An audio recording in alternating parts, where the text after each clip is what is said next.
부탁드립니다. 그리스도 편지 설교를 듣기 전에 먼저 좋아요를 눌러 주시기를 바랍니다. 잠시 수고로 유튜브 알고리즘으로 다른 사람에게 복음이 전달될 수 있습니다. 전도를 하는 마음으로 부탁드립니다.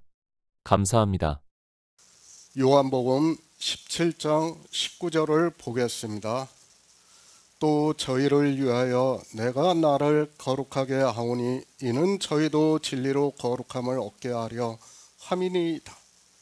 세상입니다. 주님께서는 종교 사상을 세상에 속해 있다고 말씀을 하고 있습니다. 유대인들이 유대교가 되어 있는 것과 같이 이방인들 역시 종교가 될 것을 주님께서는 아시고 말씀을 하고 있습니다.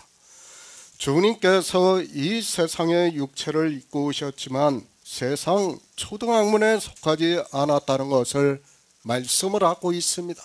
그러니까 우리가 성경을 보고 있지만 성경의 문자가 아니라 진리로 인도하심을 받는 것은 세상에 속한 게 아니에요. 그런데 사람들은 성경을 어떻게 보고 있습니까? 다 자기 철학으로 보고 있는 거예요. 그 자체가 잘못됐다는 거예요. 그러니까 성령이 오신 성도들만이 안다는 얘기예요. 이 말씀을.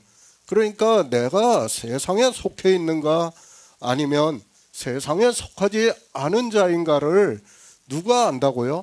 성령이 오셔야 한다는 거예요. 하나님께서 각자에게 성령을 보내주셔야 이것을 깨닫게 되지, 그냥 인생의 철학으로는 그가 아무리 지혜가 있다고 해도 성경을 아무리 많이 보고 또 종교인으로 평생을 산다고 해도 이 말씀에 대해서 깨달을 수 없다는 것을 바로 알아야 됩니다.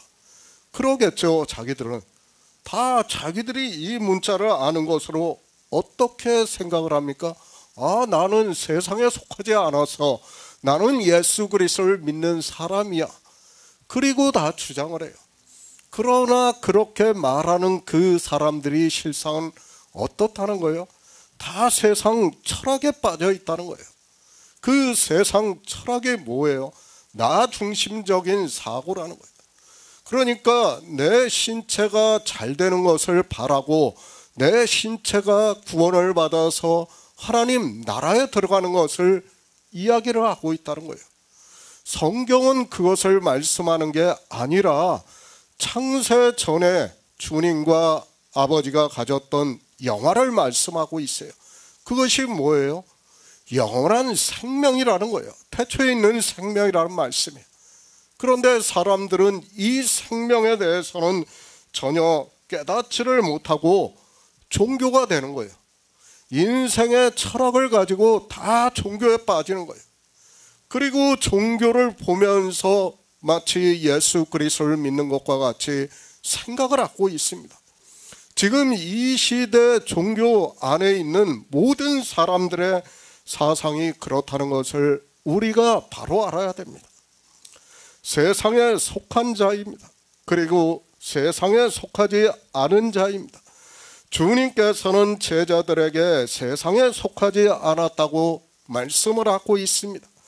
당시 유대인들이 모두가 하나님을 믿는다고 하고 자기들은 세상에서 선택을 받은 하나님의 백성이라고 했지만 주님께서는 그들을 오히려 세상에 속한 자라고 말씀을 하고 있고 이제 성령을 보내주셔서 진리로 인도하심을 받는 제자들에게 세상에 속하지 않았다고 말씀을 하고 있습니다. 안 돼요. 제가 늘 말씀을 하고 있습니다. 하나님께서 우리에게 성령을 보내주시지 않으면 우리는 성경을 깨달을 수 없어요. 아무리 봐도 안 된다는 것을 알아야 됩니다. 제가 늘 말씀을 하지만 초기 교회에 그 초기 교회가 끝나고 나서 마치 에세나파와 같은 사람들이 사막에 들어갔어요. 사막에 들어가서 자기들끼리 공동체를 하면서 정말 세상하고는 담벼락을 쌓고 아예 왕래도 안 했어요. 그러면서 그들이 성경만 봤다는 것을 알아야 됩니다. 그러나 그들이 그렇게 성경을 봤지만 어떻게 됐습니까? 다 세상에 속한 자가 되고 말았어요. 안 돼요. 우리 인생의 철학으로는 벗어날 수 없다는 것을 먼저 인정을 해야 돼요. 하나님께서 성령을 보내주시지 않으면 안 된다는 것을 알아야 돼요. 그런데 이방의 종교는 뭐예요? 성령이 무엇인지를 모르는 거예요. 그러니까 하나님께서 성령을 보내주셔서 진리로 인도하심을 받는다는 것을 알아야 되는데 뭐라고 하고 있습니까? 삼위일체를 주장하는 거예요. 그 삼위일체 때문에 사람들이 진리의 영이 무엇인가를 깨달을 수 있는 지혜가 없어요. 거기에 다 많은 길로 가고 있으면서도 사람들의 그러니까 거대한 종교에서 한번 교리로 만든 것을 사람들이 거기서 벗어날 수가 없다는 것을 바로 알아야 합니다. 예수 그리스도입니다. 그분은 이 세상에 오신 유일하신 참 하나님입니다. 그러나 주님께서 이 세상에 오셔서 구속의 모든 일을 이루시는 동안에 유대인들은 세상에 속해서 예수 그리스도를 영접을 하지 않았습니다. 그들은 메시아를 성경에서 보고 기다렸지만 자기들이 믿는 하나님께서 나타내셨지만 알아보지를 못하고 오히려 십자가에 못 박아 죽이는 악을 행하고 말았습니다. 이것이 세상 철학이에요. 하나님이 자기 땅에 오셨지만 하나님을 볼 수 있는 능력이 없어요. 그런 지혜가 없다는 것을 알아야 합니다. 정말 이방인들 역시 마찬가지라는 것을 알아야 됩니다.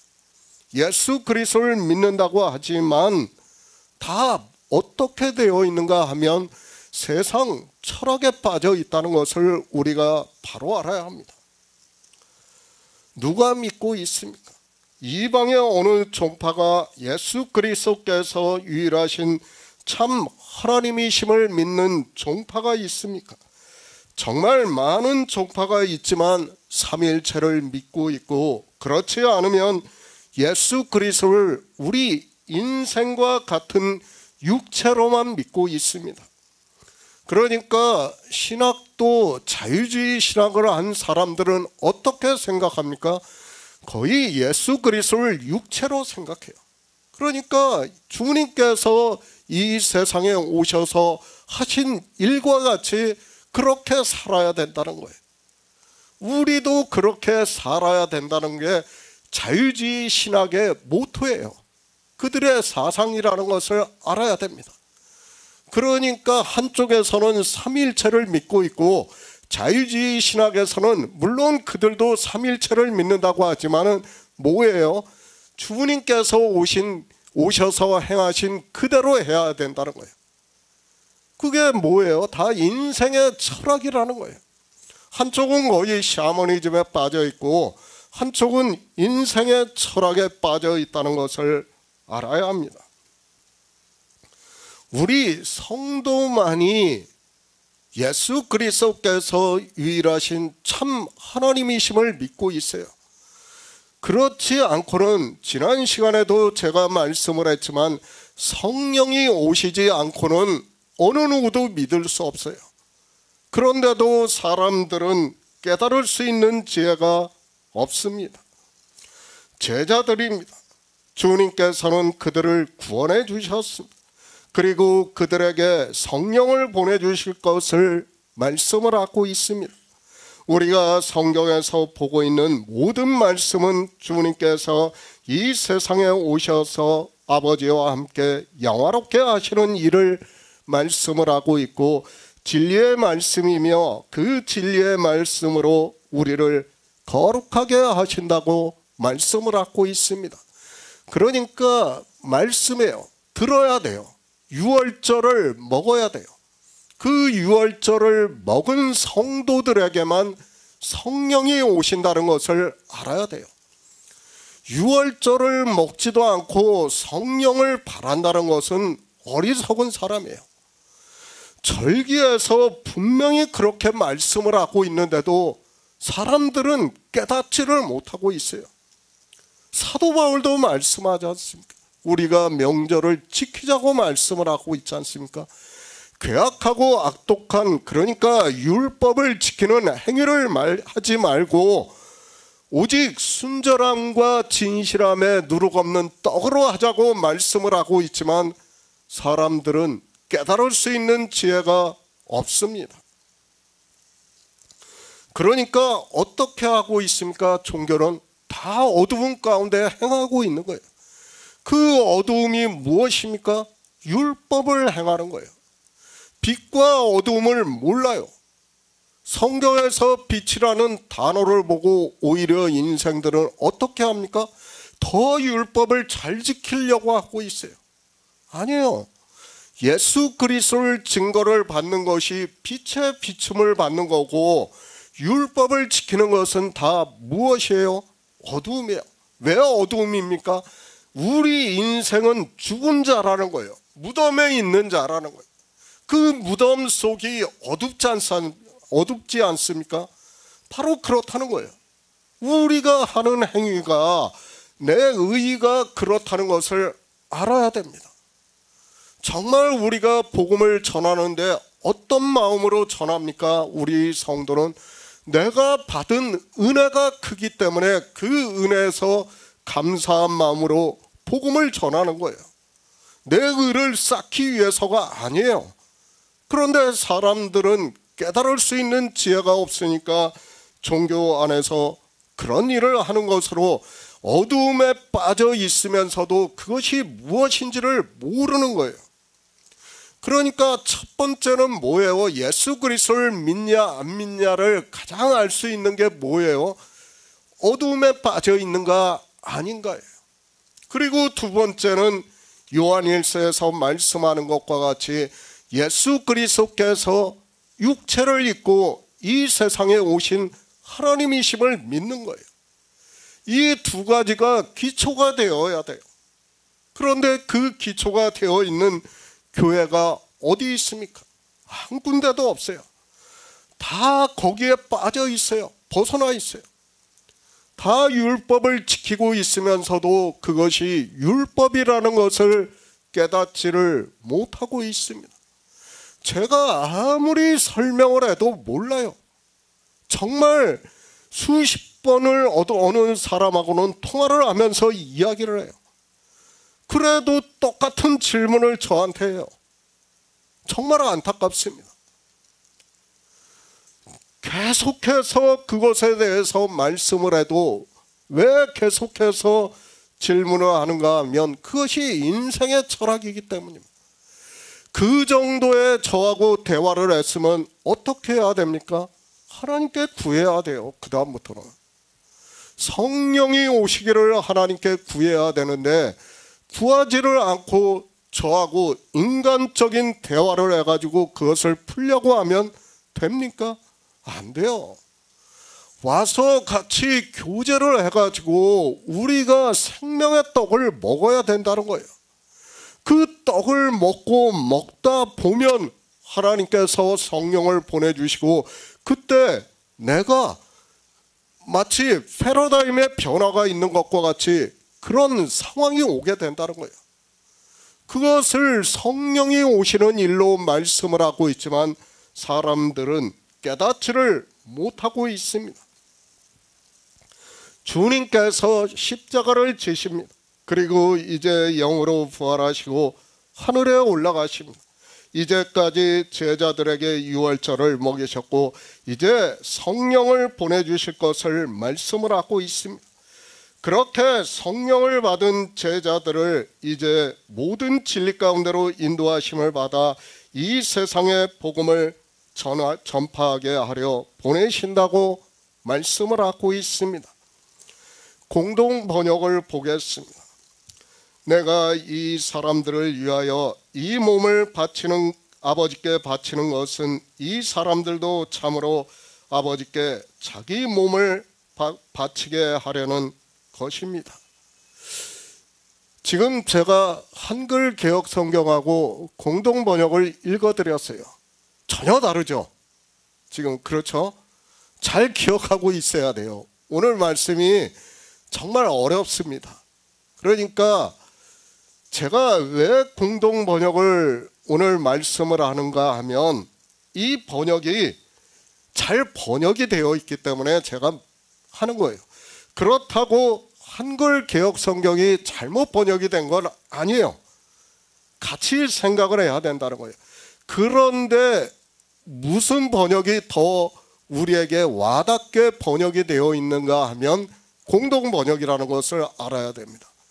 그런데 한글 개역 성경은 어떻게 되어 있습니까? 또 저희를 위하여 내가 나를 거룩하게 하오니 이는 저희도 진리로 거룩함을 얻게 하려 함이니이다. 전혀 다르죠. 공동 번역을 제가 다시 읽어드리겠습니다. 내가 이 사람들을 위하여 이 몸을 아버지께 바치는 것은 이 사람들도 참으로 아버지께 자기 몸을 바치게 하려는 것입니다. 한글 개역 성경은 거룩하게 하기 위해서 한다고 말씀을 하고 있어요. 그런데 공동 번역은 주님께서 먼저 아버지께 몸을 바친다고 말씀을 하고 있어요. 그리고 제자들도 몸을 바치게 하려 함이라고 말씀을 하고 있습니다. 그러니까 이 두 번역이 다 틀렸다는 게 아니에요. 맞아요. 한글 개역 성경도 맞고 공동 번역도 맞습니다. 둘 다 맞아요. 맞은데 뭐가 그래도 더 가깝냐 하면 공동 번역이 더 가깝게 번역이 되어 있다는 것을 알고 오늘 말씀을 들었으면 좋겠습니다. 성경입니다. 우리가 어떻게 성경을 볼 수 있습니까? 반드시 하나님께서 성령을 보내주셔야 가능한 일입니다. 그런데 누구에게서 들은 것도 아닌데 이 시대에 우리가 이 복음을 듣고 있습니다. 저는 하나님께서 우리 성도들에게 성령을 보내주심으로 해서 복음 안에서 교제할 수 있는 것은 기적이라고 믿고 있습니다. 저는 정말 그렇게 생각해요. 제가 성령을 받아서 이 시대에 복음을 전하는 것도 기적이라고 저는 믿고 있고, 그리고 저와 같이 교제를 하고 있는 우리 성도님들 역시 마찬가지라고 믿고 있어요. 물론 제가 유튜브에 올려가지고 이 말씀을 듣고 있는 사람들도 있다고 믿고 있습니다. 정말 이 일이 가능한 일이라고 생각을 하지 마시기 바랍니다. 제가 늘 말씀을 드리지만 종교가 313년에 종교가 됐습니다. 그리고 325년에 삼위일체라는 교리가 채택이 됐어요. 그 이전부터 이미 종교는 싹트기 시작을 했어요. 그리고 나서 지금 얼마입니까? 거의 1800년 이상이 되었다고 봐야 돼요. 그 기간 동안에 복음을 전했던 사람의 흔적이 없다는 것을 알아야 됩니다. 물론 이 인터넷이라는 매체가 불과 몇십 년밖에 안 됐다는 것을 저도 알고 있어요. 그리고 인쇄술이 전파가 된 게 1500년대예요. 그렇기 때문에 글로 써서 남긴다는 것은 거의 불가능하다고 저는 생각을 하고 있습니다. 그럴지라도 정말 이 복음이 전해진다는 게 거의 없었다는 것을 알아야 됩니다. 그런 가운데서 정말 이 시대에 우리가 종교에서 빼냄을 받아 성령의 인도하심에 따라 복음을 교제할 수 있다는 것은 너무도 큰 은혜라고 믿고 있어요. 그렇죠. 우리가 종교 안에 있을 때는 생명에 대해서는 듣지를 못했어요. 창조에 대해서 듣지도 못했어요. 그런데 지금 우리가 교제를 할 수 있게 하고 있어요. 제가 지혜가 있어서 그렇습니까? 절대 아니에요. 순전히 하나님께서 성령을 보내주셨기 때문에 가능한 일이라고 저는 믿고 있습니다. 정말 우리 성도는 이 기적과 또 같은 은혜에 늘 감사하는 마음으로 살아야 된다고 저는 믿고 있습니다. 갈라디아서 1장 4절을 보겠습니다. 신약 성경 302쪽입니다. 갈라디아서 1장 4절입니다. 그리스도께서 하나님 곧 우리 아버지의 뜻을 따라 이 악한 세대에서 우리를 건지시려고 우리 죄를 위하여 자기 몸을 들이셨으니 저희를 위하여. 예수 그리스도는 창조주 하나님입니다. 그분이 태초에 천지를 창조하신 목적은 하나님 나라를 이루시기 위해서입니다. 그리고 주님께서 이 세상에 오신 목적은 하나님 나라에 들어갈 수 있는 생명을 우리 피조물들에게 얻게 하기 위해서라고 말씀을 하고 있습니다. 그러니까 예수 그리스도를 믿음으로 해서 태초에 있는 생명을 얻게 하기 위해서라는 거예요. 이 생명에 대해서 증거를 받기 위해서라는 거예요. 예수 그리스도와 하나님은 뭐라고요? 생명의 원천이에요. 원천. 그러니까 생명 그 자체라는 거예요. 우리 인생과 같은 생명이 아니라 무슨 생명이요? 태초에 있는 생명이라는 거예요. 그 생명에 대해서 증거를 받게 하기 위해서 이 세상에 오셨다는 것을 믿어야 합니다. 성경을 왜 보는지를 전혀 모르고 있습니다. 아니, 종교 안에 있는 사람들은 자기들이 종교 안에서 인생의 철학에 따라 도덕적으로 잘 생활을 하기 위해서 성경을 보고 있다고 해도 틀리지가 않습니다. 그렇죠. 우리가 요한복음을 이제까지 보아서도 알고 있습니다. 유대인들이 주님을 무엇을 가지고 대적을 했습니까? 다 율법이에요. 율법. 그러니까 내가 어떻게 사는가를 가지고 하나님을 잘 믿는다고 했고 그것을 가지고 주님과 대적을 했다는 것을 알아야 됩니다. 그런데 진리는 뭐예요? 태초에 있는 생명에 대해서 증거를 하고 있다는 거예요. 그 생명을 얻는 일을 말씀을 하고 있어요. 그런데 인생의 철학은 율법주의예요.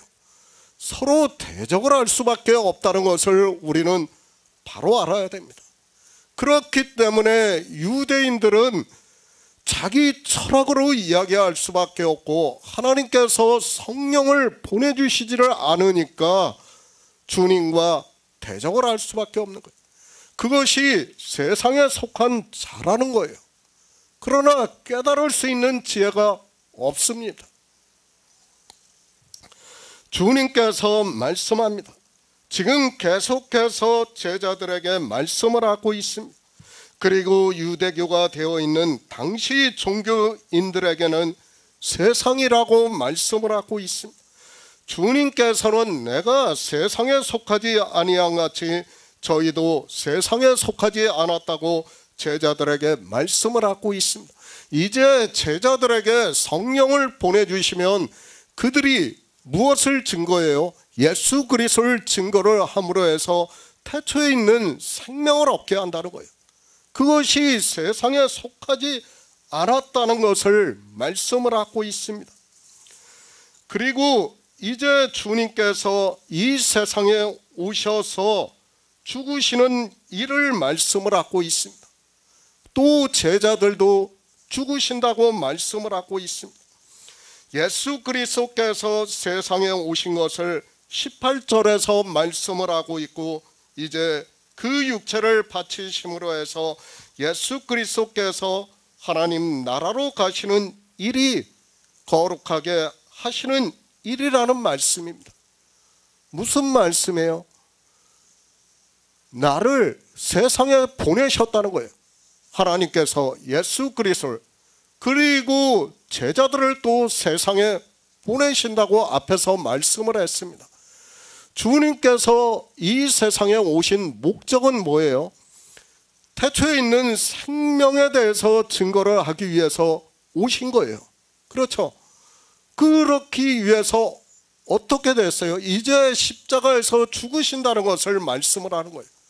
그리고 십자가에서 그렇게 죽으시고 부활하시고 하늘에 올라가심으로 해서 태초에 있는 생명에 대해서 증거를 한다는 거예요. 그러니까 아버지를 위해서 몸을 바치신다는 것도 맞는 말씀이고, 저희를 위해서 거룩하게 된다는 말 번역도 맞는 말씀이라는 거예요. 그렇기 때문에 제가 한글 개역 성경과 공동 번역을 같이 생각을 하라는 거예요. 그러니까 제자들도 역시 뭐예요? 주님께서 저희를 보내시는 거예요. 저희를 거룩하게 하기 위해서인 거예요. 그런데 그들이 무엇을 했습니까? 복음을 전하면서 자기 생명을 아까워하지 않았어요. 그들은 진리를 위해서 자기 생명을 버렸어요. 마치 주님께서 진리를 위해서 이 세상에 오셔서 이 육체를 바치신 거예요. 아버지한테. 그러니까 구약에 예언이 되어 있는 제사의 번제와 같이 바치신 거예요. 주님께서 아버지께 바치신 거예요. 그 바치신 이유가 뭐예요? 거룩함을 얻기 위해서라는 거예요. 그러니까 태초에 있는 생명에 대해서 증거를 하기 위해서 바치셨다는 거예요. 주님께서 먼저 본을 보여주신 거예요. 육체를 바치심으로 해서 태초에 있는 생명이 거룩하다는 것을 증거를 한다는 거예요. 그런 면에서는 한글 개역 성경이 번역이 잘 되어 있다고 할 수 있어요. 그러나 직접적으로 바치는 거에서는 공동 번역이 잘 번역이 되어 있다는 거예요. 그리고 제자들 역시 어떻게 된다는 거예요? 몸을 바친다는 거예요. 거의 모든 제자들이 사도 요한 한 사람 빼놓고는 다 죽임을 당했어요. 그들이 왜 죽임을 당할 수 있었어요? 뭐가 소중하다는 걸 알았다는 거예요? 태초에 있는 생명을 알았다는 거예요. 그 생명이 거룩하다는 것을 알았다는 거예요. 그 생명만이 거룩하기 때문에 버릴 수 있다는 거예요. 하나님께 바칠 수 있다는 거예요. 생명을. 무슨 생명을요? 이 몸을 바칠 수 있다는 거예요. 물론 지금 이 시대는 그렇지가 않아요. 저도 알고 있어요. 그러나 주님께서 우리 이 세상에 오셔서 몸을 바치신 것은 결국은 무엇을 보여주시기 위해서예요? 생명이에요. 거룩하다는 거예요. 거룩한. 태초에 있는 생명이 거룩하다는 거예요. 그것을 가르쳐 주기 위해서 주님께서 먼저 몸을 바치셨고, 제자들 역시 이제 뒤에 따라서 성령이 오시고 나면 저희가 세상에 속하지 않은 자이기 때문에 몸을 바친다는 거예요. 세상에 속한 자 보고 몸을 바치라고 하면 바치겠습니까? 못 바쳐요. 절대 못 바칩니다. 그냥 죽을 수 있다고 생각하지 마시기 바랍니다. 하나님께서 성령을 보내주셨기 때문에 우리가 죽을 수 있는 거지 그냥 죽을 수 있는 게 아니에요. 물론 종교가 거대해지다 보니까 종교의 권세도 있어요. 그 권세로 인해서 사람이 죽을 수도 있어요. 그것을 제가 부정하지를 않아요. 그러나 우리 성도는 세상에 속한 자가 아니에요. 세상은 뭐를 말씀합니까? 지금 주님께서는 물론 이 세상도 말씀을 하고 있지만 종교도 세상이에요. 그죠? 같이 다 인생의 철학이기 때문에 지금 같은 세상을 말씀을 하고 있다는 것을 알아야 됩니다. 그 세상에 오셔서 아버지를 위해서 아버지께 그러니까 몸을 바치는 이유가 무엇이라는 거예요? 거룩한 생명이기 때문에 그 몸을 바칠 수 있다는 거예요. 지금 그것을 주님께서 말씀을 하고 있습니다. 예수 그리스도입니다. 주님께서는 이제 이 말씀을 마치시고 난 후에 바리새인들과 제사장들에 의해서 잡혀서 빌라도의 법정에서 사형 선고를 받고 십자가를 지시는 이를 말씀을 하고 있고 구약의 율법에 기록이 되어 있는 것과 같이 저가 한 제물이 되기 위하여 이 세상에 오셨다는 것을 말씀을 하고 있습니다. 지금 그 말씀을 하고 있습니다. 주님께서 이 세상에 오셔서 제물로 드려지는 일을 말씀을 하고 있습니다. 그러므로 해서 모세의 율법을 그리고 선지자의 말씀이 다 이루어지는 것을 말씀을 하고 있고, 주님께서는 이 세상에 오셔서 제물로 아버지께 바치신다는 거예요. 왜 바치신다는 거예요? 거룩한 생명이 있기 때문에 바친다는 거예요. 그냥 바치는 것은 쓸데없는 개죽음이에요. 세상 말로. 그렇지 않습니까? 생명도 없는데 내가 죽는다는 건 그건 개죽음이에요. 세상 말로. 그러나 우리의 믿음은 뭐예요? 태초에 있는 생명을 믿고 있는 거예요. 그것을 주님께서 먼저 앞서서 보여주는 거예요. 내가 먼저 아버지를 위해서 몸을 바친다는 거예요. 왜요? 태초에 있는 거룩한 생명이 있기 때문에 내가 아버지를 위해서 바친다는 거예요. 그러므로 해서 또 제자들이 바칠 수 있다는 거예요. 그리고 또 이 시대에 우리가 그럴 일은 없겠지만 혹시 그러한 일이 있다면 어떻게 한다는 거예요? 또 바칠 수 있다는 거예요. 세상과 그리고 세상에 속하지 않은 사람의 차이를 말씀하는 거예요. 지금 주님께서 나를 세상에 보내셨습니다. 주님께서 이 세상에 오셨다는 것을 18절에서 말씀을 하고 있습니다. 그렇게 오신 일은 율법을 다 이루게 하심이라고 말씀을 하고 있고, 그리고 이제 저가 한 제물이 되어 이 뜻을 쫓아 예수 그리스도의 몸을 단번에 드리시는 것을 말씀을 하고 있습니다. 창조하신 일이 그렇다는 거예요. 창조하신 일에서 보면 이 창조된 세상에 있는 모든 것은 뭐예요? 아무것도 아니라는 거예요. 그 아무것도 아니라는 것을 가르쳐 주기 위해서 주님께서 먼저 아버지를 위해서 몸을 바치는 거예요. 그러니까 창조하신 일의 영광을 우리에게 가르쳐 주는 거예요. 그러므로 해서 주님께서 그렇게 하실 수 있는 일은 한글 개역성의 경에 번역이 된 것과 같이 거룩하게 하기 위함, 거룩한 생명이 있기 때문이라는 거예요. 그리고 제자들 역시 마찬가지라는 거예요. 이제 주님이 그렇게 먼저 아버지를 위해서 몸을 바칩니다. 육체를 버린다는 거예요. 그리고 제자들 역시 이 진리로 인도하심을 받고 세상에 속하지 않았기 때문에 저희들도 역시 아버지께 몸을 바친다는 거예요. 그러니까 세상에 속한 것은 아무것도 아니라는 것을 가르쳐주고 있는 말씀을 하고 있다는 것을 깨달아야 합니다. 한글 개역 성경입니다. 그리고 공동 번역입니다.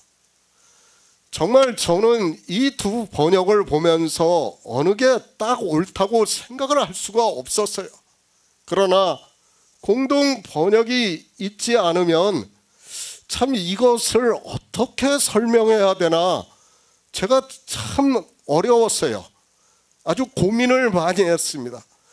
그런데 공동 번역을 보니까 그래도 좀 이해가 되더라고요. 주님께서 이 세상에 오신 목적이, 그러니까 이 육체를 아버지께 바치는 것은 왜 바치는가? 거룩한 생명이 있기 때문에 바치신다는 거예요. 그분은 하나님이시기 때문에 아버지와 함께 있던 그 영화를 알고 있다는 거예요. 그러니까 태초에 있는 생명이 어떻다는 것을 알고 계신다는 거예요. 그리고 우리에게 이제 제자들에게 성령을 보내주셨어요. 그 제자들이 성령을 보내주셔가지고 진리로 인도함을 받으니까 태초에 있는 생명을 얻은 자가 되었어요.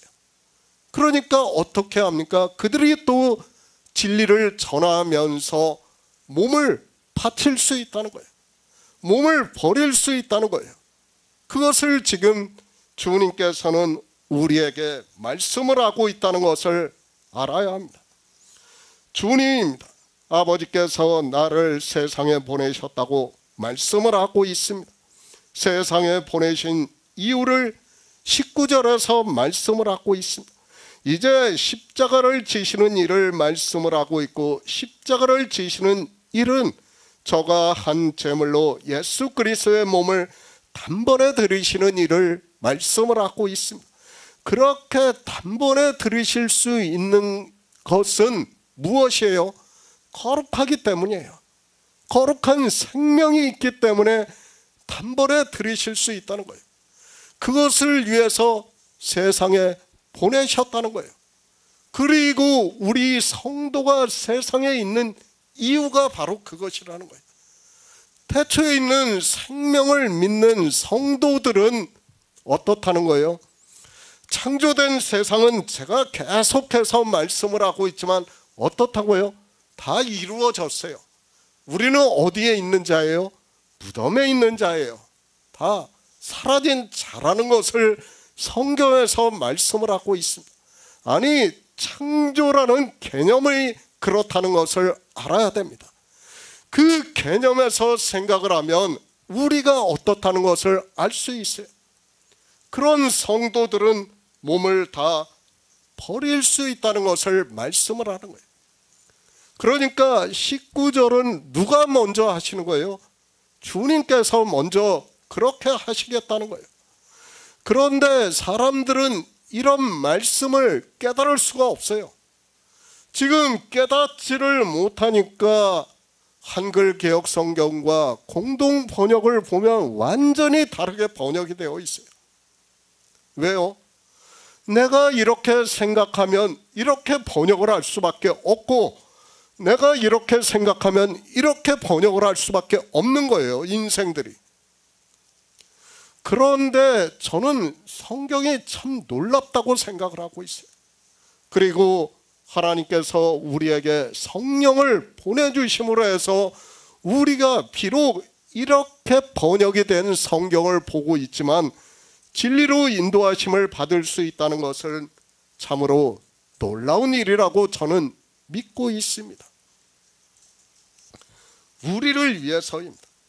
누구입니까? 성령을 보내주심으로 해서 태초에 있는 생명을 얻은 우리 성도들을 위해서 자기 몸을 드리신다는 것을 말씀을 하고 있어요. 그러니까 먼저 본을 보여주시는 거예요.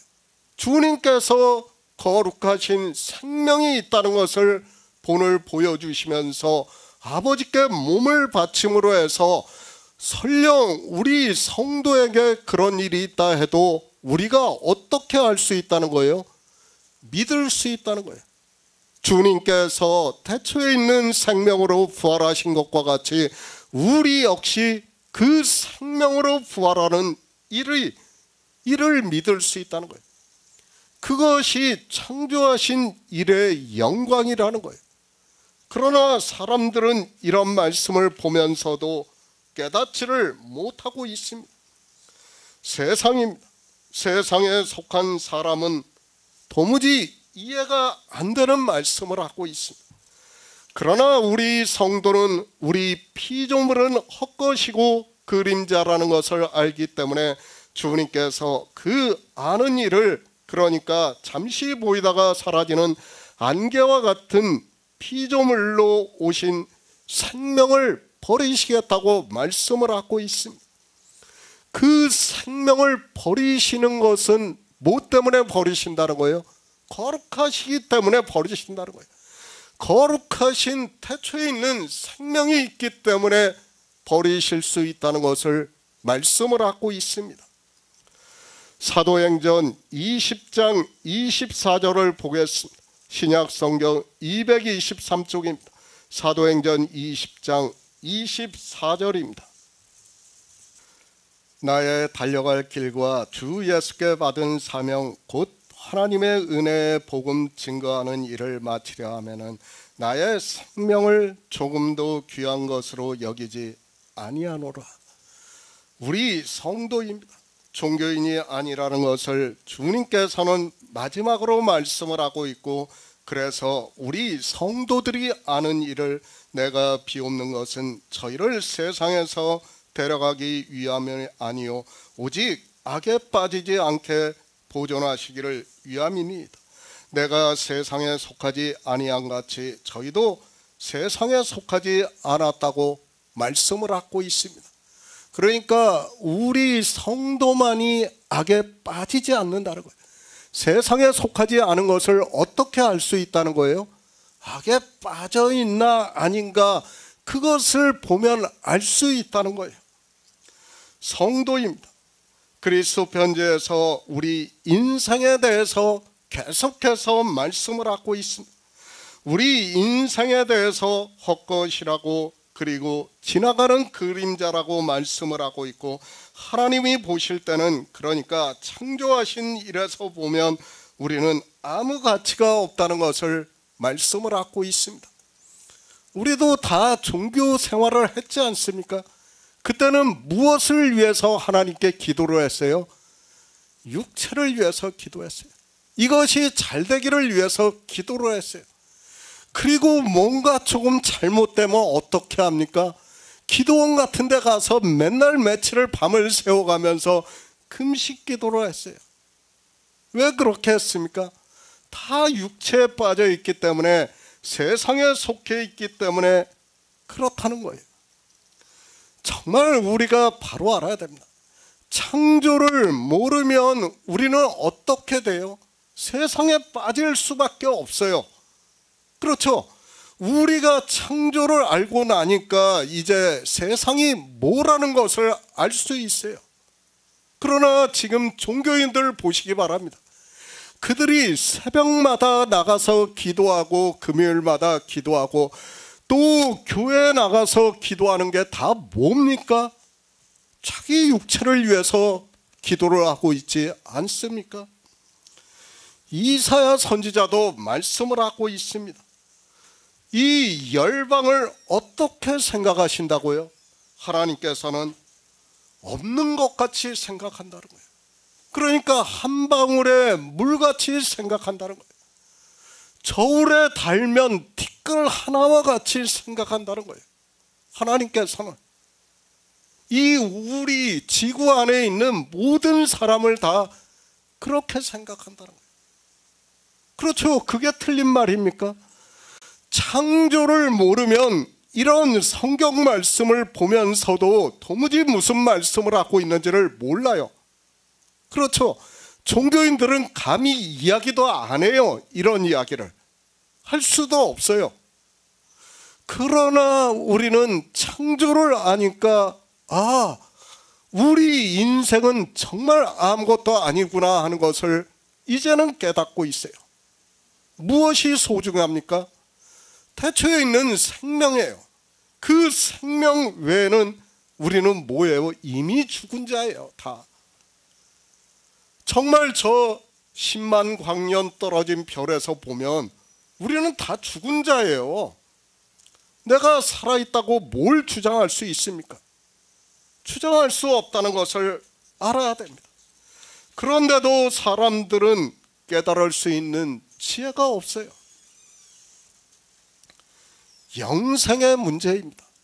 세상의 것을 구하는 자는 반드시 세상과 함께 멸망을 당한다는 것을 바로 알아야 합니다.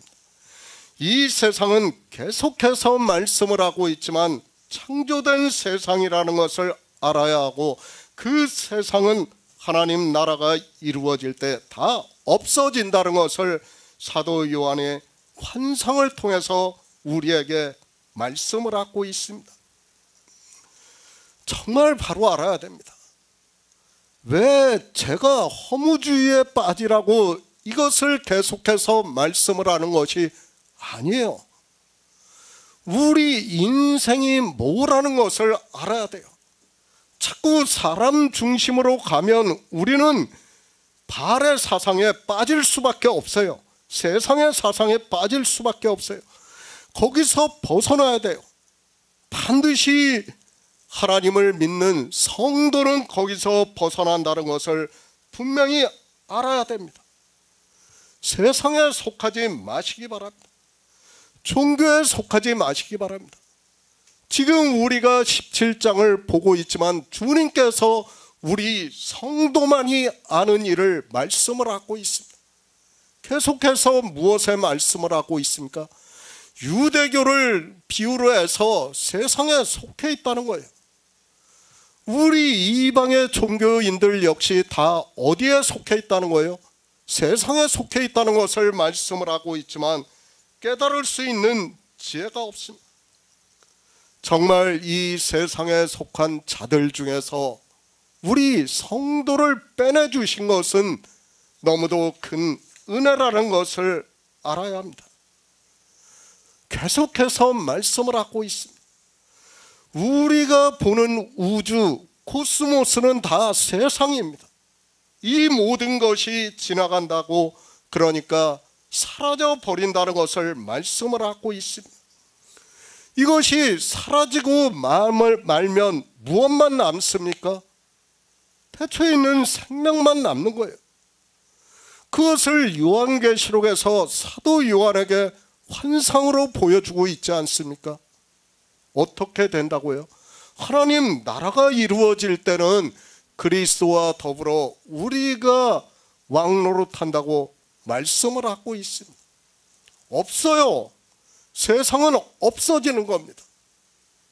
정말 거기서 벗어나지 못하면 우리는 다 사망을 당할 수밖에 없다는 것을 알아야 됩니다. 혈과 정입니다. 거기서 벗어나시기 바랍니다. 저 역시 인간이에요. 저도 사람입니다. 왜 혈과 정이 없겠습니까? 그러나 저는 믿어요. 하나님께서 성령을 보내주셨기 때문에 제가 혈과 정에 빠질 때마다 믿음으로 든든히 서게 역사를 하신다고 저는 믿고 있습니다. 그 일을 믿기 때문에 믿음으로 역사를 하는 거라고 저는 믿고 있습니다. 정말 제가 계속해서 말씀을 하고 있지만 이 믿음에 대해서 너무 쉽게 생각하지 마시기 바랍니다. 우리의 믿음이라는 것은 상상할 수 없는 능력이라는 것을 알아야 됩니다. 그것이 우리가 하나님 나라에 들어갔을 때는 정말 우리가 감히 표현할 수 없는 영광으로 나타난다는 것을 성경에서 말씀을 하고 있지만 사람들은 깨달을 수 있는 지혜가 없습니다. 사도 베드로입니다. 이를 위하여 너희가 부르심을 입었으니 그리스도도 너희를 위하여 고난을 받으사 너희에게 본을 끼쳐 그 자취를 따라오게 하려 하셨다고 말씀을 하고 있습니다.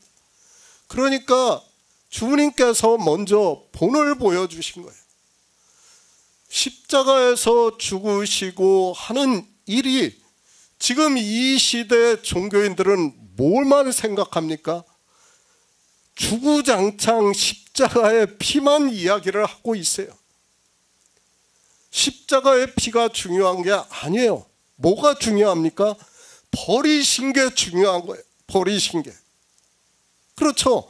십자가에서 무엇을 버리신 겁니까? 육체를 버리신 거예요. 본이에요, 본. 그 자취를 따라오라고 말씀을 하고 있지만 사람들은 깨달을 수 있는 지혜가 없습니다. 제자들입니다. 주님께서 성령을 보내주시는 이를 말씀을 하고 있고 아버지께서 나를 세상에 보내신 것 같이 나도 이 사람들을 세상에 보냈습니다. 내가 이 사람들을 위하여 이 몸을 아버지께 바치는 것은 이 사람들도 참으로 아버지께 자기 몸을 바치게 하려는 것이라고 말씀을 하고 있습니다. 그것이 진리라는 거예요. 그러니까 주님께서 몸을 바쳐야지 거룩한 생명이 된다는 거예요. 그 생명을 위해서 바치신 거예요. 그러면 우리도 어떻게 해야 된다는 거예요? 똑같이 우리가 거룩한 생명을 믿고 있다면 몸을 바친다는 거예요. 그렇기 때문에 한글 개역 성경과 공동 번역을 같이 보라는 거예요. 사도 바울입니다. 에베소 교회에 복음을 전했습니다. 그리고 나의 달려갈 길과 주 예수께 받은 사명 곧 하나님의 은혜의 복음 증거하는 일을 마치려 하면은 나의 생명을 조금도 귀한 것으로 여기지 아니하노라. 보라, 내가 너희 중에 왕래하여 하나님 나라를 전파했으나 지금은 너희가 다 내 얼굴을 다시 보지 못할 줄 안다고 말씀을 하고 있습니다. 사도 바울이 이렇게 할 수 있는 게 무엇 때문에 가능합니까? 생명이에요. 태초에 있는 거룩한 생명이 있기 때문에 주님께서 먼저 몸을 버리시고 거룩한 생명으로 부활을 하셨어요. 그리고 우리도 몸을 아버지께 바침으로 해서 거룩한 생명이 있다는 거예요. 그 생명이 있기 때문에 몸을 바칠 수 있다는 것을 말씀을 하고 있지만 사람들은 깨달을 수 있는 지혜가 없어요. 하나님 나라예요. 그 나라가 이루어질 때는 뭐만 남아요? 생명만 남는 거예요. 아무것도 필요 없어요. 우리에게. 제가 계속해서 말씀을 하고 있지만 이 창조된 것은 뭐와 같다고 그랬어요? 컴퓨터의 한 비트와 같다고 제가 늘 말씀을 드리지 않습니까? 그 비트는 그저 코드를 뽑으면 없어지는 거예요. 그냥 사라져 버리는 거예요. 그것과 마찬가지라는 것을 우리가 알아야 됩니다.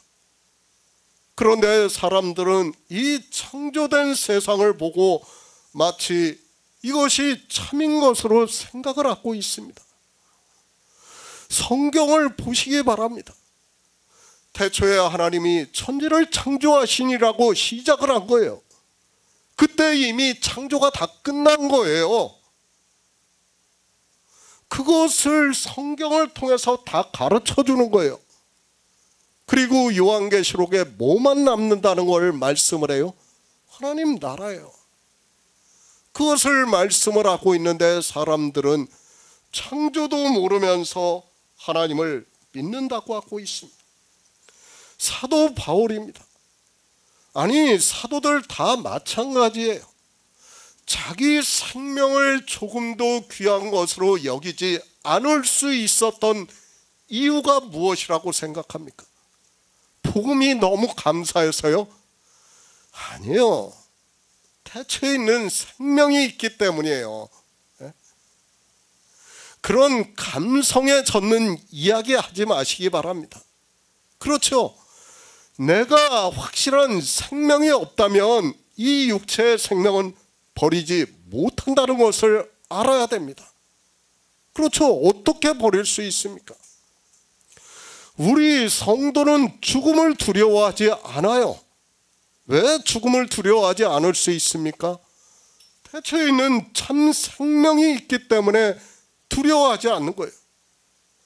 그러니까 죽을 병에 들면 죽어야 되고 사람이 죽이면 죽는 거예요. 우리는. 왜? 이것은 아무것도 아니게. 스데반 집사를 보시기 바랍니다. 세상적으로 생각해 보세요. 말이 된다고 생각해요? 이제 성령이 오셔가지고 딱 한 번 설교했어요. 그런데 돌에 맞아 죽어요? 그게 세상 철학으로 이해가 된다고 생각합니까? 아니요. 그거는 어느 종교에서도 그렇게 말할 수 없다는 것을 알아야 됩니다.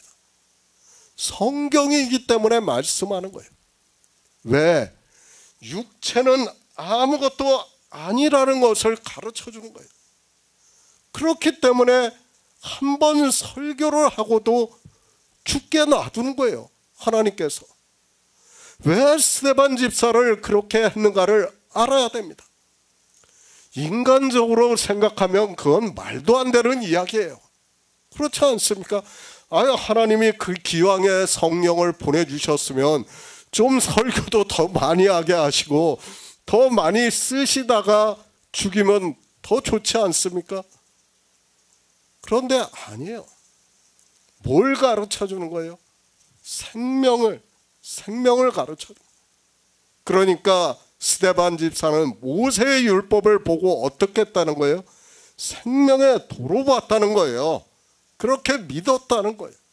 그렇기 때문에 유대교인들이 돌로 쳐 죽일 때도 어떻게 합니까? 저희를 불쌍히 여겨달라고 하는 거예요.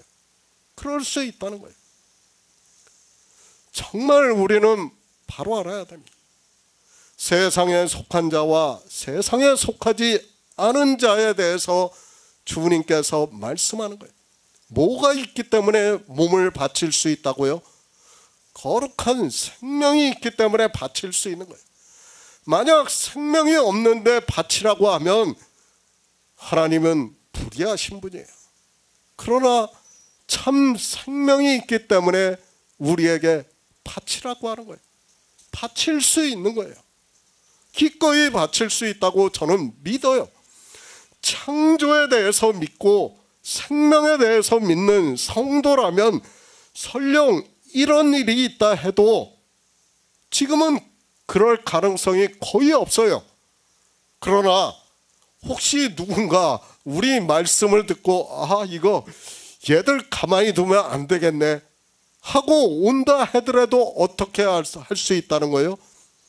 받아들일 수 있다는 거예요. 우리 성도는 받아들인다는 거예요. 그것을 지금 주님께서 말씀하는 거예요. 왜 받아들일 수 있다는 거예요? 거룩하기 때문에, 거룩한 생명이 있기 때문에, 주님께서 먼저 거룩하기 때문에 우리도 그 생명으로 이제 뒤에서 하나가 되는 생명에 대해서 말씀하는 거예요. 그렇기 때문에 그것을 우리에게 가르쳐 준다는 것을 깨달아야 합니다. 요한복음 17장 20절을 보겠습니다. 내가 비옵는 것은 이 사람들만 위함이 아니요 또 저희 말을 인하여 나를 믿는 사람들도 위함이니. 새 번역을 보겠습니다. 나는 이 사람들을 위해서만 비는 것이 아니요 이 사람들의 말을 듣고 나를 믿는 사람들을 위해서도 빕니다.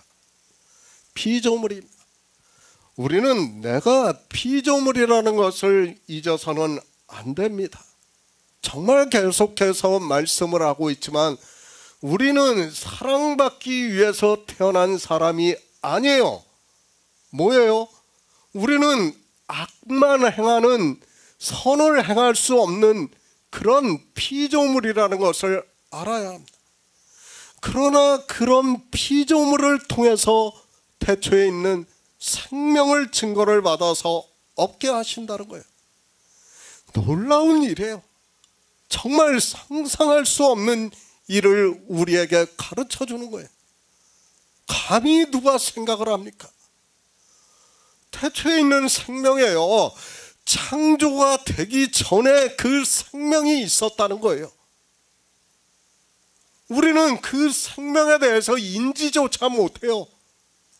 그런데 그 생명을 우리가 증거를 받음으로 해서 믿음으로 역사를 해서 그 생명과 연결이 된다는 거예요. 얼마나 놀라운 일입니까? 그런데도 종교 안에 있는 사람들은 창조를 몰라요. 그러니까 우리가 욥기를 보면 어떻습니까? 욥과 욥의 세 친구가 서로 하나님을 잘 알고 있다고 서로 주장을 하고 있어요. 그러면서 욥은 내가 이렇게 살아서 내가 정말 불의한 게 없다, 내가 정말 죄를 지은 게 없다고 주장을 해요. 죄를 짓고 안 짓고는 아무 상관이 없어요. 그렇죠? 그러니까 욥한테 하나님께서 나타나셔서 어떡합니까? 창조에 대해서 계속해서 말씀하는 거예요. 창조를 알라 이거예요. 그러니까 욥이 창조를 다 듣고 나서 내가 티끌과 재 가운데서 회개를 한다고 말씀을 하고 있습니다. 성경의 첫 번째 나오는 회개라는 단어예요. 그 전에는 회개라는 단어가 없어요. 정말 바로 알아야 됩니다. 회개가 무엇이라는 것을 알아야 돼요. 뭐가 회개예요? 하나님을 모르는 게 회개예요. 창조주 하나님을 모르는 게, 창조하신 일의 영광을 모르는 게 회개라는 거예요. 그런데 지금 종교인들이 창조하신 일의 영광을 알고 있습니까?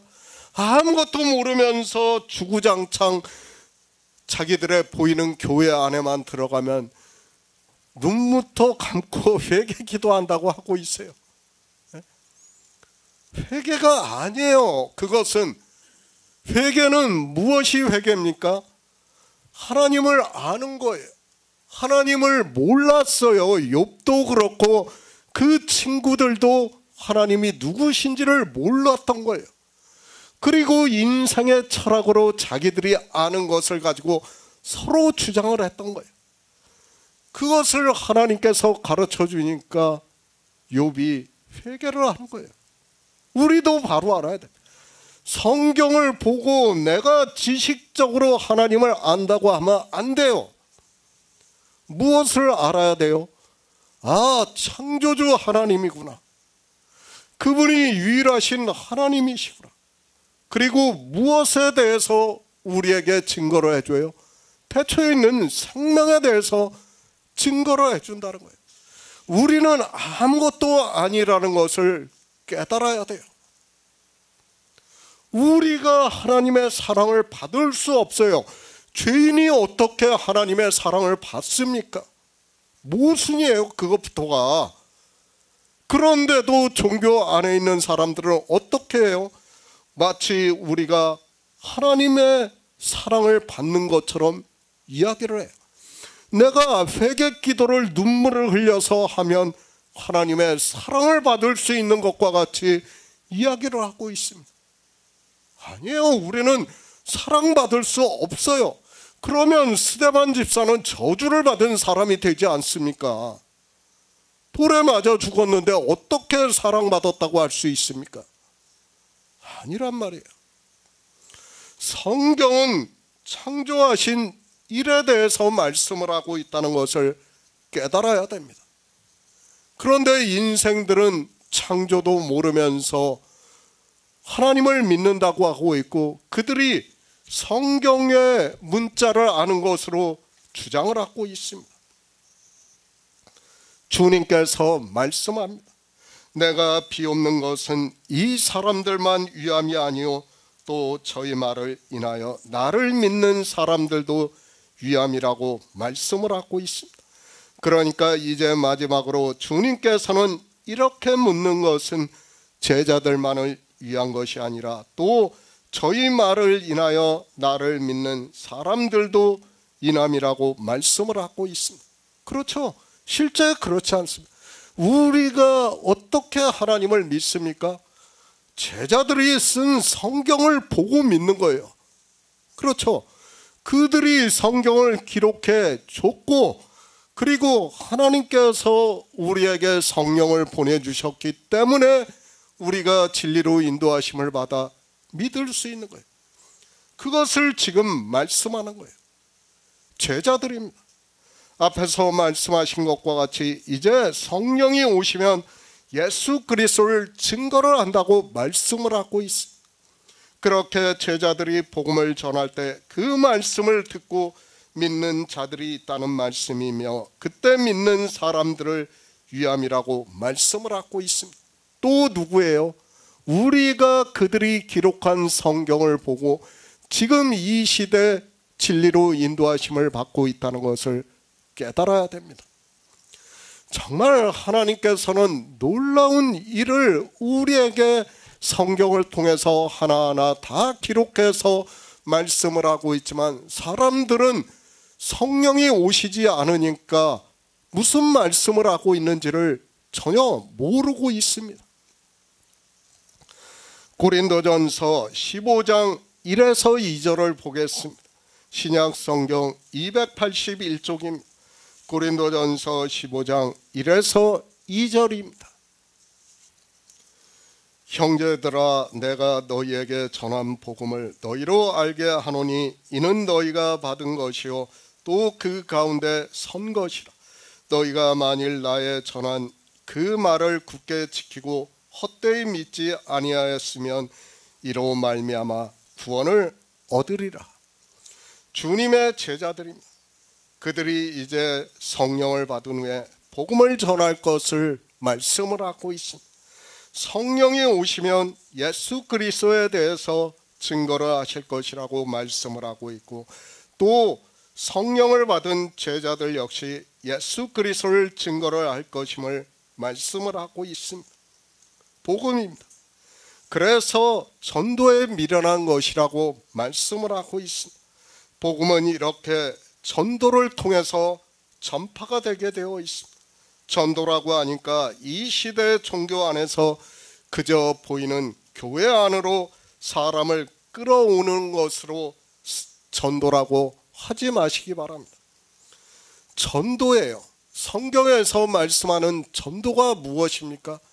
그냥 사람을 끌어다 놓으면 전도입니까? 그것이 아니에요. 반드시 유월절을 먹여야 돼요. 그들에게 유월절을 먹이지 않으면 그것은 전도라고 할 수 없어요. 종교인만 유월절을 먹이는 것으로 생각하면 안 돼요. 우리가 성경을 보면 어떻습니까? 초기 교회 집사들이 다 복음을 전했어요. 그 사람들은 한두 명을 데리고 다 복음을 전했다는 것을 알아야 됩니다. 지금 사람들이 큰 교회를 보다 보니까 뭐 한두 명 데리고 복음을 전하면 마치 아무것도 아닌 것으로 생각을 하고 있어요. 아니에요. 정말 초기 교회를 보면 어떻습니까? 누구의 집이라고 하지 않습니까? 그 집이라는 말씀은 그 집에서 한두 사람을 데리고 복음을 전한 거예요. 그것을 교회라고 말씀을 하는 거예요. 지금과 같이 이런 대형 교회가 아니에요. 그런데도 사람들은 깨닫지를 못하고 있습니다. 한 영혼이 천하보다 귀합니다. 그렇지 않습니까?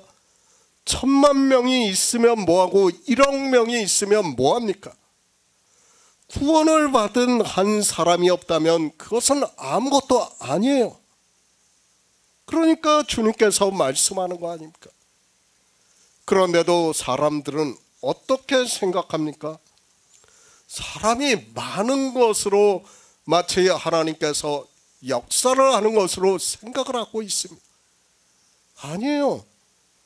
그것은 세상에 속한 것이지, 지금 주님께서는 우리에게 세상에 속하지 않은 자들에 대해서 말씀을 하고 있습니다. 세상에 속하지 않은 자들은 누구라고요? 첫째는 율법을 지키지 않는 자들이에요. 그리고 예수 그리스도께서 유일하신 참 하나님이심을 믿는 자들을 말씀을 하고 있어요. 이들에게 태초에 있는 생명으로 거룩해진다는 것을 말씀을 하고 있습니다. 사람의 숫자는 아무 의미가 없다는 것을 알아야 됩니다. 정말 사람들이 복음을 전하면서 지금 이 시대 대형 교회들을 보면서 마치 우리가 전하는 복음이 아무것도 아닌 것으로 생각하는데 50만 명이 있으면 뭐합니까? 그렇지 않습니까? 우리가 출애굽기를 봐서도 알고 있지 않습니까? 60만 명이 나왔어요.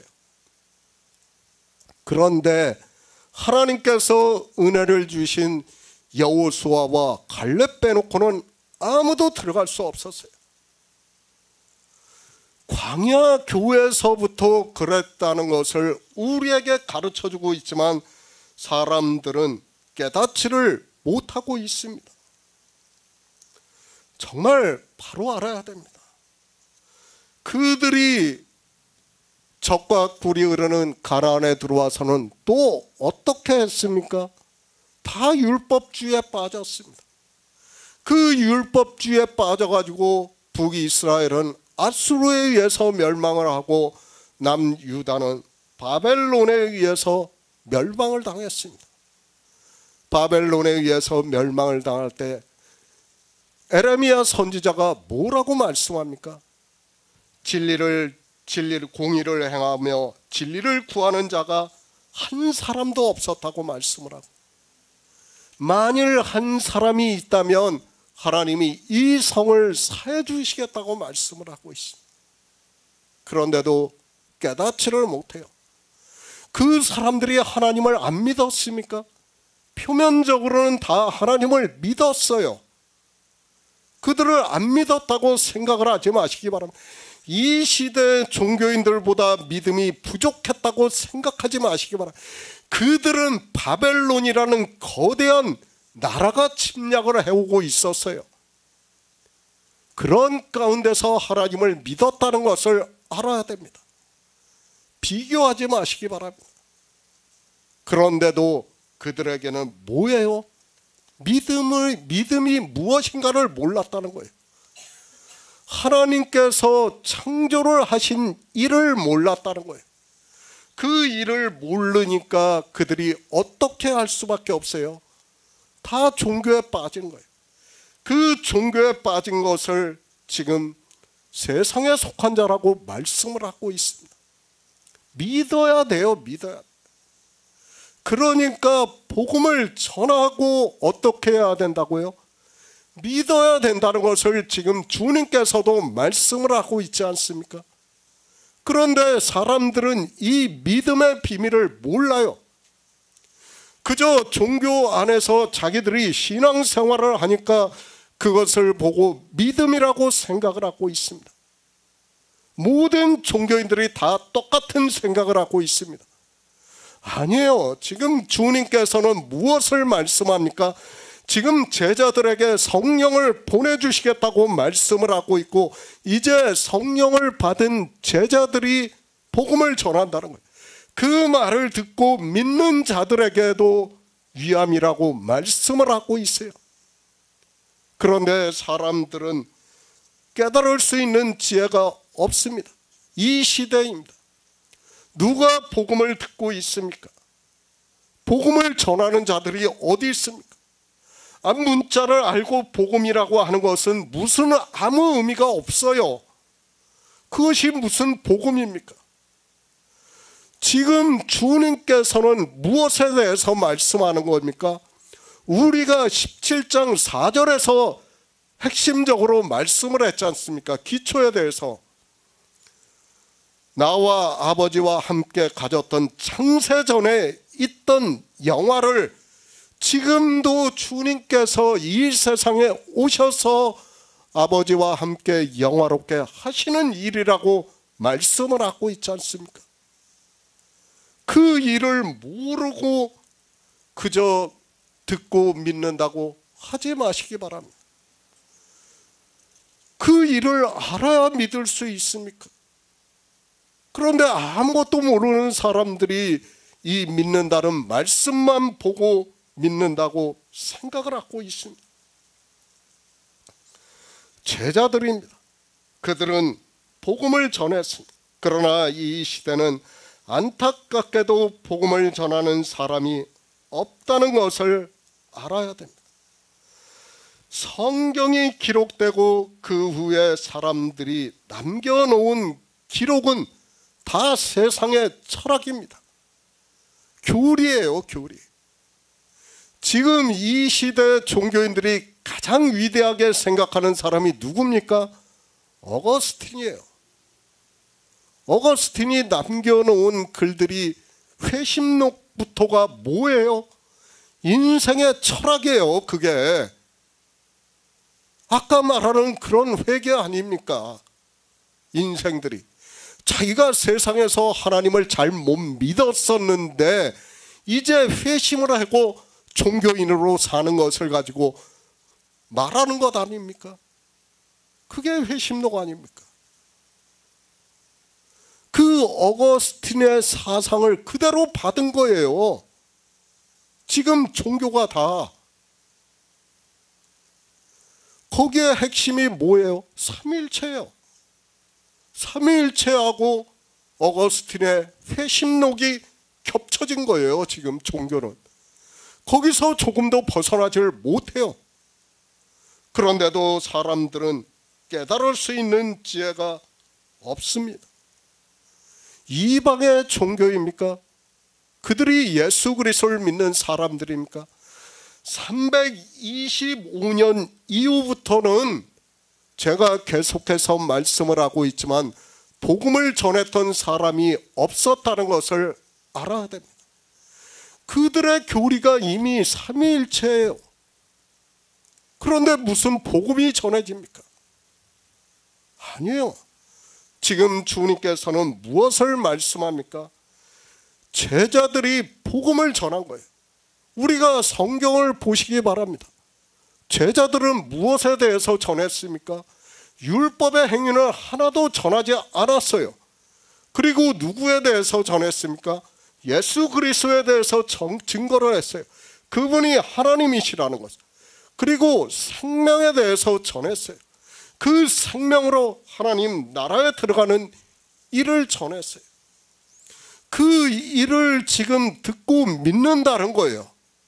지금 그 말씀을 하고 있는데 이 복음을 전하는 사람이 어디 있습니까? 아무도 없어요. 영생입니다. 우리가 예수 그리스도를 믿을 수 있는 것은 복음을 듣고 믿기 때문입니다. 주님께서도 분명하게 제자들에게 복음을 전할 것을 말씀을 하시고 있고, 그리고 저희 말을 인하여 나를 믿는 사람들도 위함이라고 말씀을 하고 있습니다. 복음이라는 것은 성경에서 말씀하는 것과 같이 전하는 자가 있고 듣는 사람이 있다는 것을 알아야 됩니다. 성경의 권위입니다. 정말 제자들이 쓴 성경을 폄하하지 마시기 바랍니다. 제가 언제 성경을 폄하했습니까? 저는 한 번도 성경을 폄하한 적이 없습니다. 그런데 이 시대 종교는 성경의 권위를 너무도 폄하를 하고 있어요. 자기들 하고 싶은 말을 마음대로 하고 있습니다. 아니에요. 지금 주님께서 무엇을 말씀합니까? 제자들이 전한 말씀을 듣고 믿는 자들을 위함이라고 말씀을 하고 있지 않습니까? 그런데 그 성경을 폄하를 한다고요? 그들은 믿는 사람이 아니라는 것을 바로 알아야 됩니다. 요한복음 17장 21절을 보겠습니다. 아버지께서 내 안에 내가 아버지 안에 있는 것 같이 저희도 다 하나가 되어 우리 안에 있게 하사 세상으로 아버지께서 나를 보내신 것을 믿게 하옵소서. 새 번역을 보겠습니다. 아버지께서 내 안에 계시고 내가 아버지 안에 있는 것과 같이 그들도 하나가 되어서 우리 안에 있게 하여 주십시오. 그래서 아버지께서 나를 보내셨다는 것을 세상이 믿게 하여 주십시오. 종교입니다. 그들의 교리가 얼마나 모순이 되었는가를 알아야 됩니다. 주님께서는 계속해서 창세 전에 아버지와 함께 가졌던 영화를 말씀하고 있습니다. 문자적으로 보아도 그들이 주장을 하는 삼일체라는 것이 얼마나 잘못된 교리인가를 쉽게 알 수 있는데도 거대한 종교에 들어가는 순간 사람들은 소자가 되어서 그저 끌려가고 있습니다. 삼일체입니다. 성경은 삼일체에 대해서 전혀 말씀을 하고 있지 않습니다. 비유적으로 보아도 삼일체를 근거할 수 있는 말씀이 없다는 것을 바로 알아야 됩니다. 왜 삼일체를 믿습니까? 저는 도무지 이해가 되지 않습니다. 물론 제가 잘나서 이렇게 주장하는 것이 절대로 아닙니다. 저 역시 종교 안에 있을 때는 그들이 주장하는 것을 맹목적으로 받아들이고 있었고 이해가 되지도 않는 것을 그들과 같이 샤머니즘에 빠져 감동을 받는다고 말을 했습니다. 그러나 아닙니다. 이제는 단호하게 말씀할 수 있습니다. 이 시대의 삼일체를 믿는다고 하는 사람들은 어느 누구도 구원을 받을 수 없다는 것을 분명히 알아야 합니다. 성경에서 증거를 하지 않는 것을 인생들이 지식으로 성경을 보고 형상으로 만들어서 믿는다고 하는 그들이 어떻게 구원을 받을 수 있습니까? 예수 그리스도입니다. 그분은 유일하신 참 하나님입니다. 성경을 보아도 우리는 충분히 증거를 받을 수 있습니다. 삼일체를 주장하려면 먼저 주님의 말씀을 잘 보시기 바랍니다. 주님께서는 지금도 이 시대 종교인들과는 전혀 다르게 말씀을 하고 있다는 것을 알아야 합니다. 주님께서 말씀합니다. 아버지께서 내 안에, 내가 아버지 안에 있는 것과 같이 저희도 다 하나가 되어 우리 안에 있게 하사 세상으로 아버지께서 나를 보내신 것을 믿게 하옵소서라고 말씀을 하고 있습니다. 그러니까 영생을 얻는 태초에 있는 생명으로 하나가 되는 이를 말씀을 하고 있습니다. 하나예요. 누구와 누구가 하나예요? 먼저 아버지와 주님이 하나라는 거예요. 그것이 뭐예요? 창세 전에 아버지와 함께 가졌던 영화라는 말씀입니다. 그리고 그 영화를 우리도 역시 하나가 되게 한다는 말씀이에요. 그것을 말씀하고 있습니다. 성경은 주님과 아버지가 하나인 것을 계속해서 말씀을 하고 있습니다. 요한계시록 22장을 보시기 바랍니다. 누구와 누구에 대해서 말씀합니까? 하나님과 어린 양의 보좌에 대해서만 말씀합니다. 거기에 성령이 들어갑니까? 아니, 하나님의 보좌를 말씀하면 삼일체라면 당연히 삼일체의 한 위에 성령 하나님이 들어가야 하는 게 맞지 않습니까? 왜 없습니까? 더군다나 하나님 나라를 비유로 해서 말씀을 하고 있는데 왜 하나님과 어린 양의 보좌만을 말씀합니까? 저는 정말 이해가 안 됩니다. 바로 알아야 됩니다. 성령은 진리의 영이에요. 저는 진리의 영이라고 주님께서 정의를 해주셨어요. 거기에다가 더 이상 말을 해서는 안 돼요. 그런데도 사람들은 진리의 영을 하나님이라고 하고 있습니다. 삼위일체를 믿습니까? 지금 주님께서는 삼위일체를 부정하는 말씀을 하고 있다는 것을 바로 알아야 됩니다. 하나가 되는 데 있어서 성령을 전혀 말씀을 하고 있지 않습니다. 우리가 세상에서도 공동대표가 3명 있어요. 그러면 그 공동대표를 갖다 어느 행사를 하는데 그 한 사람을 빼고 이야기해 보세요. 그 사람은 그날로 그냥 나가버려요. 안 그럴 것 같습니까? 세상은 그래요. 세상에서도 그러는데 하나님을 말씀을 하는데 하나가 되는 일에서 성령을 빼고 말씀을 한다는 것은 있을 수 없다는 것을 알아야 됩니다.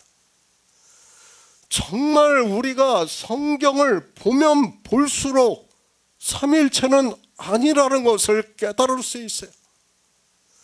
제가 분명히 말씀을 하지만 삼일체를 믿는 사람은 영생을 얻을 수 없어요. 왜? 십계명의 제1계명을 어기고 있기 때문에 그 사람은 영생을 얻을 수 없어요. 그런데도 사람들은 삼일체를 믿는다고 하고 있어요. 이해가 안 돼요. 성경의 것을 더하지 말라고 했지 않습니까? 제하지도 말라고 그랬어요. 그런데 이 시대는 더하는 것도 많고 제하는 것도 많아요. 무엇을 제합니까? 제사법과 시민법이 폐하여졌다고 하면서 제하고 있어요. 그리고 절기들을 자기들 마음대로 만들어서 다 더하고 있어요. 어떻게 구원을 받을 수 있습니까? 하나님의 말씀을 우습게 생각하지 마시기 바랍니다. 두려운 마음을 가져야 돼요. 하나님의 말씀이라는 것을 믿어야 돼요. 그런데 이것이 하나님의 말씀인지 뭔지도 몰라요. 그렇지 않습니까? 지금 이 말씀에서도 왜 성령이 없습니까? 그리고 우리 생명을 얻는 양들이 있습니까? 하나님을 빼고 말씀을 하시고 신체 구원을 주장한다면 더욱더 이 말씀은 이상하다는 것을 알아야 합니다. 그렇지 않습니까? 신체가 구원을 받는데 어떻게 저희가 다 하나가 될 수 있습니까? 신체 구원도 모순이 되는 말씀이고 삼위일체에 대해서도 모순이 되는 말씀이에요. 지금 이 말씀은 하나님과 우리가 어떻게 신체로 구원을 받아서 하나가 될 수 있습니까? 이것은 불가능한 일이에요. 지금 주님께서는 무엇을 말씀하고 있습니까? 생명을 얻는 일을 말씀을 하는 거예요. 그러니까 우리가 믿는 일을 말씀을 하는 거예요. 하나가 되는 일을 믿게 해달라고 말씀을 하고 있지 않습니까? 이 일을 믿어야 된다는 거예요. 이 일을 어떻게 하나가 되는 거예요? 먼저는 주님과 아버지가 하나가 되고 그 다음에 우리 구원을 생명을 얻은 성도들이 또 하나가 되는 것을 믿어야 된다는 거예요. 이 일을 믿어야 예수 그리스도를 믿는 성도라는 거예요. 지금 그 말씀을 하고 있는데 이대로 믿는 사람이 누가 있습니까? 이 시대 아무도 없어요. 주님께서는 우리 믿는 성도들이 누군가를 가르쳐 주는 거예요. 이대로 믿어야 된다는 것을 말씀을 하고 있지 않습니까? 그런데 사람들이 이런 말씀을 보면서도 자기들의 철학으로 종교 안에 빠져가지고 자기들이 그저 믿는다고 하고 있습니다. 성경 말씀입니다. 종교의 교리가 아무리 중요하다 해도 성경보다 우선이 되어서는 절대로 안 됩니다. 저는 종교의 교리를 따르고 싶지 않습니다. 그들이 아무리 거대하고 세상에서 강하다 해도 성경 말씀과 다른 주장을 하고 있다면 믿을 수 없습니다. 저는 믿고 싶지 않습니다. 그렇죠. 성경을 왜 주셨습니까? 우리한테. 정말 바로 알아야 돼요. 기초 중에 기초예요. 성경을 주신 목적은 영생을 얻게 하기 위해서예요. 그 영생은 뭐예요? 하나님이 우리에게 약속하신 약속은 영생이라고 말씀을 하고 있어요. 다른 것 없어요. 그것 하나 약속하셨어요. 그런데 영생이 무엇인지도 몰라요. 그리고 영생을 어떻게 얻어야 하는지도 몰라요. 영생이 무엇입니까? 하나가 되어야 돼요. 하나가. 어떻게 해요? 태초에 있는 생명으로 하나가 되어야 된다는 거예요. 그것을 4절에서 가르쳐주고 있잖아요. 우리가 창세전에 아버지와 주님이 함께 가졌던 영화를 믿음으로 해서 우리도 하나가 되는 일을 믿어야 된다는 거예요. 그 일을 믿어야 되는데 사람들은 믿지를 않아요. 아니, 생명이 무엇인가를 모르고 있습니다. 예수 그리스도를 믿는다고 할 때는 분명한 목적이 있어야 돼요. 그리고 성경에서 증거를 받아야 돼요. 성경 외 것을 이야기한다고 하면 아예 믿을 필요조차 없다는 것을 알아야 됩니다. 제가 하나님께 감사하는 게 있어요. 제가 젊어서부터 좀 고지식했어요. 아주 고지식했어요. 어떤 한 면에 대해서는. 그 고지식함이 지금 성경을 이렇게 보게 하고 있다고 저는 믿고 있어요. 태생적으로 타고났어요. 물론 하나님이 성령을 보내주셨기 때문이라는 것을 믿어요. 그런데 제가 태생적인 성격도 있어요. 아주 고지식해요. 어떤 한 면에 대해서는. 그러니까 아닌 것은 아니에요. 저는 그런 면이 있어요. 그렇기 때문에 지금도 성경을 볼 때는 정말 조심을 해서 보고 있습니다. 그러나 사람들은 성경을 보면서도 너무 쉽게 보고 있어요. 좀 고지식해지시기 바랍니다. 성경 외의 것을 가지고 이야기를 하지 마시기 바랍니다. 그것이 나를 사망으로 가게 하고 있다는 것을 알아야 됩니다. 예수 그리스도를 믿습니다. 누가 예수 그리스도를 믿을 수 있는가를 말씀을 하고 있습니다. 기초의 말씀입니다. 정말 바로 알아야 됩니다. 생명으로 하나가 되는 이를 믿어야 예수 그리스도를 믿는 사람이라는 거예요. 기초예요, 기초. 그런데 생명으로 하나가 되는 이를 믿지도 않아요. 그런 사람들이 예수 그리스도를 믿는다고 하고 있어요.